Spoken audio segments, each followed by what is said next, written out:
my name is Ruthie, and welcome to the second episode of Let's Craft Together Holiday Edition. So in this video series, I am showing you how to make gifts for friends and family. I know this is a funky year, and we may not all be able to get to see family and friends like we would like to. And so I was thinking it would be nice to be able to give people something that's handmade. So today we're going to be working on making these coasters. This is a really easy pattern, and you don't need that many supplies. You can use leftover fabric, anything like that works great. The lovely thing about this coaster is that it's very easy. It just takes a couple of times sewing around the long edges here and you're done. That's a really nice thing about it. If you want to get more complicated with it though, there's lots of other things you can do using some quilting techniques that can be really fun. Like I made this one with small little squares of leftover fabric and then made a little design with that. And I just have it solid on the back. This one has some stripes and then solid on the other side.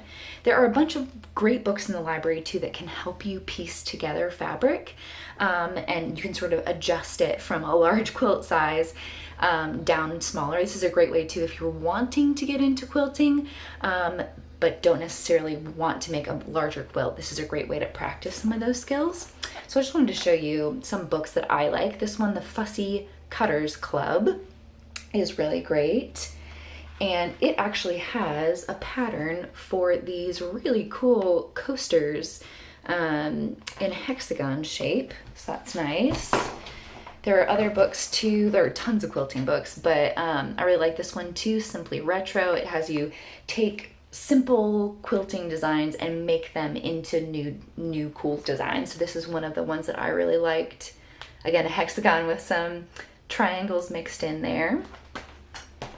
And lastly, this one for keeps is really great. It talks all about just how to keep memories alive in your family and what to do with your leftover fabric from your kids and stuff like that. It's really nice. And one that I really liked from that book were these little houses. I thought that could be really cute on a coaster. All right, so for our project today, you're gonna need some different supplies. You're gonna need the basics like scissors and some pins, an iron and an ironing board. A sewing machine you can use. I'm gonna be using a sewing machine to show you how to do this, but you could absolutely do this hand sewing, especially since there's not a ton of sewing to do. The other things you're gonna need are squares of fabric. My squares here are 5 inches by 5 inches. And you can see the difference in the size. These are the 5 inch by 5 inch. And these other ones that I made are more like a 4 inch by 4 inch. And you're gonna lose about 1/2 inch when you sew it. So this one comes out, the end product will come out to about 4.5 inches. So depending on the size you want, cut those squares. You're gonna need 2 of one fabric, and then you're gonna need 4 of another color fabric. You're also gonna need some sort of filler. So I'm just using an old piece of fleece that I had lying around. You could use batting. You could not put this in at all. You could put extra fabric in, whatever you feel like doing. It just helps to absorb a little moisture if you have any moisture in the glass that you're putting on the coaster. All right, let's get started. All right, we're gonna start today by prepping our fabric. You're gonna take 2 pieces of the fabric that you've cut 4 of and 2 pieces of the fabric that you've cut 2 of, and just go ahead and fold those in half, all 4 of them, and give it a quick iron. And go ahead and do that with all 4 pieces. All right, now that our fabric is prepped, we're gonna assemble the whole thing. What you're gonna do is take the folded side of your fabric, of 2 of the same, it doesn't matter which one. Again, folded side to the center. Go ahead and lay those down right next to each other. Then you're gonna take the other ones, and again, with the folded side to the center, you're gonna lay that over top, and then go ahead and lift up one side and layer that between. And then again, take the folded side, and you're gonna lift up the other side and place it underneath. So what you've created is that 4 square pattern without having to piece it all. So we're gonna pin this down, and then we're gonna sew around the edge at about 1/4 of an inch. of a seam allowance, and that's just to hold everything together. You wouldn't necessarily have to do this. You could sew it once with everything together, but it's kind of difficult to keep your pattern really nice and crisp unless you do this first sewing. You could even use a basting stitch for this first one.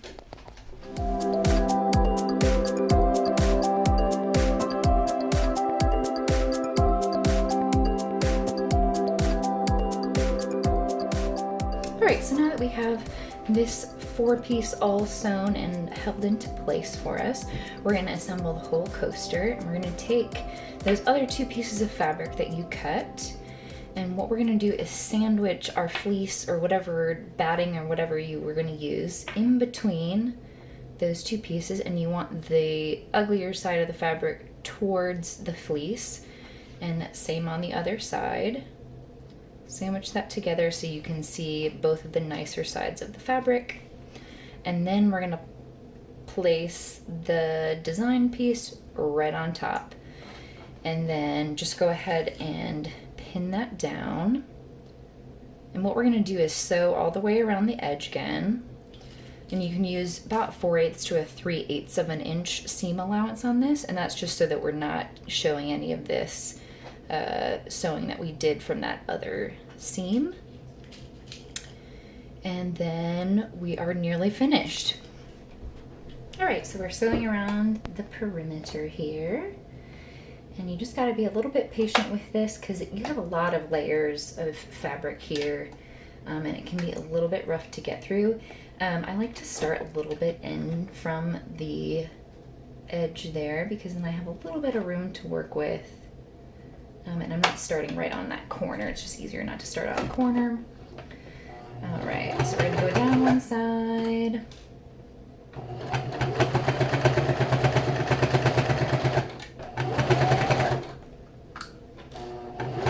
And then when you get to that corner, make sure that you do a pivot turn. So go ahead and put your needle down and lift your presser foot and turn it. See if we're at the right spot. That looks about good. And keep on going all the way around that square. All right, so we have our basically finished project here. We're just going to need to snip off our corners. That's going to help our corners be a little bit more crisp than they would be if we did not do that. So it's going to take some bulk out of that corner. So go ahead and cut all 4 corners. You can cut into the first stitching, but do not cut into the second layer of stitching that you did on there because then your coaster will come apart. All right, so we're snipping those off, and then what you're going to do is just turn the whole thing inside out. So go ahead and get your hands in there and turn everything from the inside to the outside. And then what you're going to end up with is your little pattern that you've created on top, just like that, and then your solid base. At this point, I would recommend getting something that's a little bit pointy, not something that's going to go through your fabric, but something like I'm just using a crochet hook, or you could use like a chopstick or anything with sort of a blunt edge to it. You're going to poke out your corners so they get nice and crisp, and then you're all finished.